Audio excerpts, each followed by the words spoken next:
Hello friends, welcome back to cook life kitchen. આજે આપણે બનાવીશું હાંડવા અને ઢોકળા માટેનું પ્રીમિક્સ. તો આ પ્રીમિક્સ એકદમ ચોખ્ખું અને પરફેક્ટ બનીને તૈયાર થશે. અને આ પ્રીમિક્સ તમે 4 થી 6 મહિના સુધી સ્ટોર પણ કરી શકો છો. તો ચલો બનાવવાનું શરૂ કરીએ. તો અત્યારે આપણે એક મોટી કથરોટ લઈશું અને 2 મોટા વાટકા ભરીને મેં કણકી લીધેલી છે.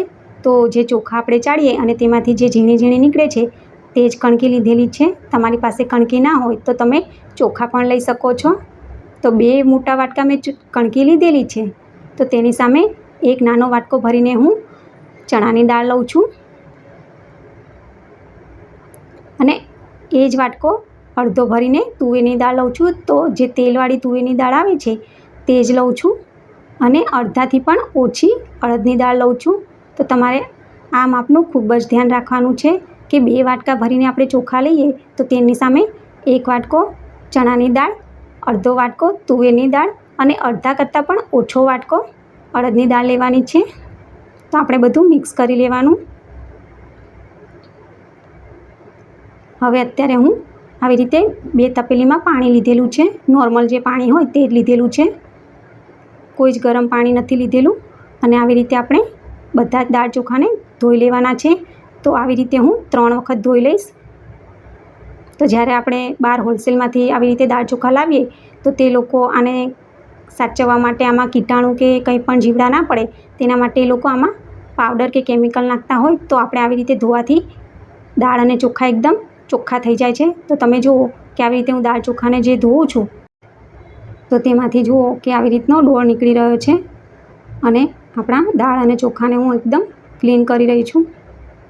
તો આવી રીતે આપણે બધા દાળ ચોખાને આવી રીતે ધોઈને એકદમ સાફ કરી લેવાના. તો આ કરવું ખૂબ જ જરૂરી છે. ત્યારે તમે પ્રીમિક્સને 4 થી 6 મહિના સુધી સ્ટોર કરી શકશો. જો તમે ધોશો નહીં અને આવી રીતે ચોખ્ખા નહીં કરો તો તેમાં જીવાત પડી શકે છે. તો તમે જુઓ કે આટલું ડોળું પાણી નીકળી ગયું છે. તો હવે આપણે એક તપેલી લઈશું અને તેના પર આવી રીતે એક કાણાવાળું વાસણ લઈશું અને તેના પર આવી રીતે એક કોટનનું કપડું પાથરી દઈશું અને આવી રીતે બધા જ દાળ ચોખાને કોટનના કપડા ઉપર મૂકી દઈશું, જેથી કરીને વધારાનું જે પાણી હોય તે નીકળી જાય અને દાળ ચોખા એકદમ કોરા થઈ જાય.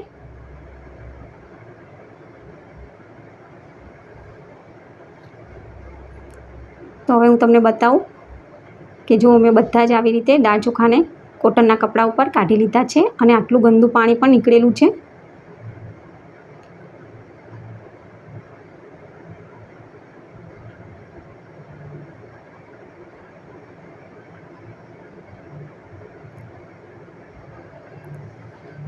તો તમે જુઓ કે આપણે દાળ ચોખાને જે રાખ્યા હતા કોટનના કપડામાં તો નીચે આટલું પાણી નીકળેલું છે. હવે આપણા દાળ ચોખા એકદમ કોરા થઈ ગયા છે. તો આપણે એને આવી રીતે અલગ અલગ 3 થાળીમાં હું કાઢી લઈશ. એક જ થાળીમાં નહીં કાઢું, 3 થાળીમાં કાઢી લઈશ, જેથી કરીને ઝડપથી સુકાઈ જાય. તો હું આને એકદમ ખરા તડકામાં 2 દિવસ માટે સૂકવી દઈશ, જેથી એકદમ સુકાઈ જાય. જો 1 દિવસ સૂકવીશું તો તેમાં થોડો ઘણો ભેજ રહી જાય, એટલા માટે આપણે આને 2 દિવસ માટે સૂકવી લેવાના છે ખરા તડકામાં. તો 2 દિવસ માટે મેં આ દાળ ચોખાને તડકે સૂકવી લીધા હતા અને તે એકદમ કોરા થઈ ગયેલા છે. સહેજ પણ તેમાં ભેજ નથી રહેલો.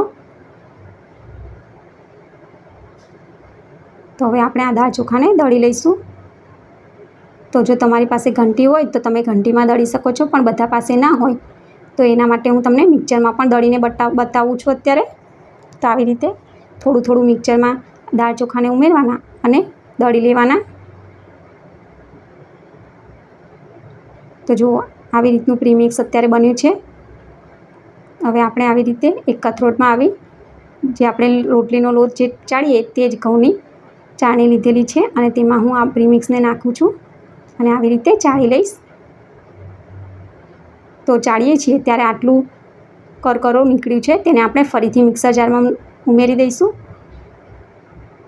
અને ફરીથી આપણે આવી રીતે દાળ ચોખાને ઉમેરીશું અને ફરીથી આપણે દળી લઈશું. તો આ જ પ્રોસેસ કરીને હું બધું જ પ્રીમિક્સ દળી લઈશ.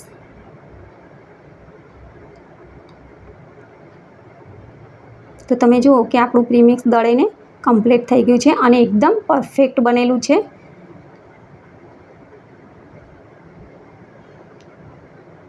તો હવે આપણે આને બરણીમાં ભરી લઈશું.